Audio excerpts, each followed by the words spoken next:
Ni Hao Manila!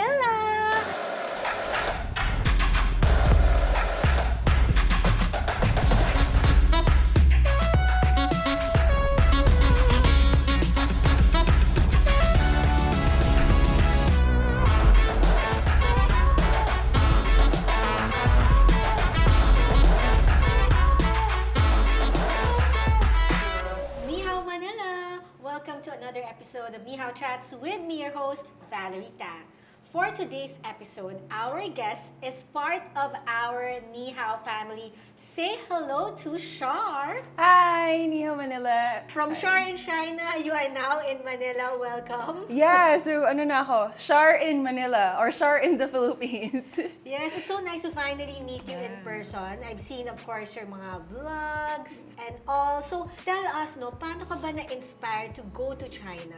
Kasi siguro nung bata pa lang ako, I always dream of going abroad and being independent nga. And China was just like one of the countries that welcomed me in their arms. So I think like that's initially I just wanted to go somewhere and then I end up being in China. Yeah. May part ba sa China that really attracted you? If we're gonna talk about like yung initially, siguro like yung culture lang. Kasi growing up Filipino-Chinese, yung culture natin na, especially yung Mooncake Festival natin, di ba? It's very, rich compared to, let's say, yung Chinese New Year, di ba? So, I really enjoyed yung mga tikoy, I really enjoyed yung mga patungchu. I had the confidence na parang, okay, alam ko na yung culture natin. I can survive in China. Kunwari sabi mo, oh, mag-Singapore ako. I don't know their culture. So, nung China, like, okay, I know a little bit. Parang yung culture yung talaga naghatok sa ano. Okay, I can be comfortable in China since I grew up a little bit like part of China. So when you finally arrived in China,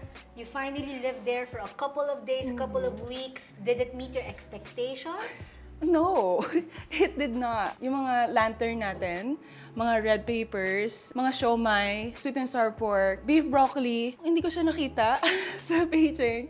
So mga first week ko, I actually cried kasi parang, nasaan na yung sweet and sour pork ko? Nasaan na yung yang chow fried rice ko? Parang yung culture ko as a Filipino-Chinese, hindi pala siya yung totoong culture. Ng China? Yeah. Oh, yeah. Yung culture ng China, it's so rich. It's so big, it's so vast na parang compared to growing up a Filipino-Chinese, yung culture pa lang nakilala ko, it's just a little percentage. Wala pa atang 15% ng culture ng China. Let's just say compare na lang natin ha. Tayo, like I said, we have Patongchu sa Mooncake Festival, Mid-Autumn Festival. Sa kanila, 1 day lang yun. Sa atin, like Chinese New Year, let's say 1-2 days lang. Sa kanila, it's a week. It's 14 days of celebration. Marami pa tayong mga pag-difference na, kumakain tayo ng tikoy. Yung part of like Beijing, they don't usually eat tikoy. They have dumplings, they have different kind of food na hindi ko naman na-associate sa China. Like, they have their own version of adobo na medyo matamis. So, it's like, it's very different. Actually, I really like yung culture na yun kasi para siyang Pilipinas, di ba? Kaya sabi mo sa Manila culture, it's very different naman sa other places here in Philippines as well. So when you went there, you also pursued studies, di ba? Yes. Oo. How was your experience as a Filipino-Chinese student in China? It's very different kasi sa China, everyone around me, almost everyone, they had a master's degree. I even wrote a small article about it, like the master's degree is the new bachelor's. So if you have a bachelor, you're not gonna go anywhere. Yung career mo, yung salary na makukuha mo, it's just gonna be right here. If you have a master's degree, it opens up a new world. You have a bigger opportunity. You have a bigger pool of companies that want you. Especially if you studied in good universities like Tsinghua or Peking U or even the top 10, right? Ako, bachelor's lang ako. And then everyone around me is so smart. Yun yung nag-push sa akin na parang, oh, hindi tayo same level. I'm always gonna be a level below you. Even though na meron tayong, like as a foreigner in China, I have an advantage kasi I can speak English. Ngayon, I can speak Mandarin and I can speak Tagalog. Yung education-wise, they're always gonna be above me. Knowledge-wise, there's always gonna be above me. So I decided to pursue a higher education in China. So yung mga classmates mo doon, would you say like inspired you to strive harder? Yeah, kasi they're very smart. Para kung, even though I'm already 30s and my classmates were in their 20s, they're so smart. I felt a little bit like stupid. Kasi lahat sila, they have knowledge sa economics. Almost everyone knows finance, science. They're very good at these things. Na parang ako, like, I didn't put so much importance in those things kasi I studied marketing and I didn't really care about like economics and everything, GDP, politics and everything. But kahit anong major nila doon, it's like, oh, I know GDP, I know this, like, yun yung talagang kailangan. To become part of their group or to just have a good conversation with them. So I needed to really push myself to study harder so that like we have a smart conversation and I can talk with them a lot more. What did you learn from your Chinese friends ba? Naging friends mo na rin Yes. sila afterwards. What did you learn from them? Like in terms of In terms of the culture, in terms of yung syempre difference din with Filipino Chinese and Chinese. Any lessons that you learned from them? they're family oriented and they're very open to Western culture or other culture. Almost lahat ng friends ko, if it's a holiday, they opt to go back to their hometowns rather than like travel by themselves or with their friends. And in terms of like yung openness nila, I think Filipino Chinese is very traditional. We believe in certain things like buying 13 fruits. I don't know if it's the same with you. 13 fruits during Chinese New Year. Tapos sa nila, very modern sila. So they already adopted, okay, we're not gonna do this. We're not gonna have this kind of traditional things. Instead, let's do what others do. They also celebrate Christmas there already. Very nice to see na very open sila sa lahat ng mga changes. So definitely when you moved to China, you had new experiences din, diba? And you decided to share your experiences online. Yeah. Through vlogging. How did you get into this? I think it's just like, ako, like, I found out nga na yung culture that I know growing up is very different. So I wanted to show everyone na parang, hey, yung Binondo is just small part of the Chinese culture.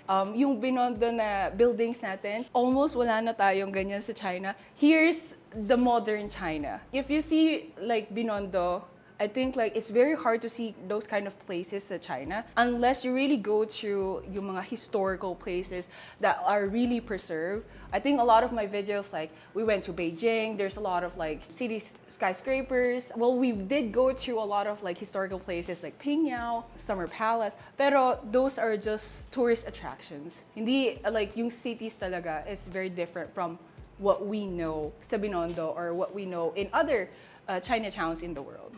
What would you want viewers to know more about China? Siguro misconceptions that they have na gusto mong ma-shatter or for them to know more about China. Siguro, hindi lahat ng Chinese people racist. There are, like in all parts of the world, hindi lahat ng Chinese people racist. They actually love Filipinos kasi they know that we can speak English well. They know that we are very hardworking. Yung misconception na Filipinos can only work in China as a English teacher or as a nanny, that's very wrong because there's a lot of Filipinos that are working there sa office, even as doctors. So it's just a matter of like our thinking na ito lang yung job na pwede kong kunin. If you get away from that conception, maraming jobs na pwedeng mag-open sa'yo. Like for me, I didn't work in China as a nanny naman. I didn't work as an English teacher, but I worked as localization manager for an app. And then later on, I'm gonna work as an office as well because like I got the best degree in China. Alam nyo guys, hindi lang best degree ang nakuha ni Char sa China, but she also found love. Diba? Tell us more about it. O diba, may kilig-kilig factor. Siyempre yung ano naman, like journey ko, it should end somewhere, diba? So what's the best way to stay in a country where I found love is to find a man that I love as well. Who's Chinese, right? Yeah, who's Chinese. His name is Andy. I guess like you guys have seen him in a lot of our vlogs. He's our so-called China expert. He helped me sa mga introductions ng mga Great Wall. Kasi as a foreigner, ang hirap to research on the go. Like, okay, ano bang historical fact dito about si Great Wall. Oh, dito si Wanli Changcheng is this kilometer. Siya yung taga-research ko. Siya yung taga-dumb down of the facts that I should know. Kasi ang daming mga like facts that I don't really need to know, but I just need to know kung anong meaning nun. So overall, how do you see yourself in the next maybe 5 years? Still in China ba? What are your future plans? So far, we're gonna be in China because my husband right now, he's taking his PhD in the same university. So I think we're gonna stay in China and hopefully 3 years later, that's my plan. 3 years later, hopefully meron na kaming baby Char. Baby Char in China. It's a girl. Sa vlog. It's a girl. Okay, so any parting words to all of our viewers who are thinking now, okay, maybe I should study in China or work in China or maybe, who knows, find love in China as well. For those who want to find an opportunity na lang, because like we cannot say it's a better opportunity. Aside from working in the Philippines or studying in the Philippines, definitely go for China because they offer a lot of scholarships for Filipino students. I heard right now for this month, there's like, if I'm not mistaken, there's 150 scholarships available for Filipino. So go ahead and definitely check that out. And then for working opportunities, it's already a good opportunity for us to earn money. And then maybe after China, you can go to other countries as well. So definitely like check China out. Thank you so much, Char, for sharing your experiences with us. And hopefully next time, ako naman ang pupunta sa'yo mag-visit. Yes, yeah, welcome to Beijing or any part of China. Yeah. Yes, thank you. And we have a small token for you, Char. Thank you for joining us from Ni Hao, Manila. Thank you. Ano ba to? Oh my Pala. gosh, I have a shirt na! Yay! Meron na nga. Oh my gosh. Thank you so much, Ni Hao Manila. I love you. Gagamitin ko na siya sa next vlog ko. Ganyan, no? Yay. Hi. And Thank we you so love you too, Char. much. Thank you so much. And where can they catch you? Siyempre, sa Ni Hao Manila, anywhere else? Ni Hao Manila pa rin yung main kasi mas maraming mga learnings doon. But if you want to check out like ano na yung next step ko, go ahead and follow me on Instagram. That's Char Magbuhos. Thank you. Thank you, Char. And thank you guys for joining us in today's Ni Hao Chats episode. Don't forget to follow us on Facebook, Instagram, and YouTube, Ni Hao Manila. Again, my name is Valerie Tan and see you on our next episode. Bye! Bye.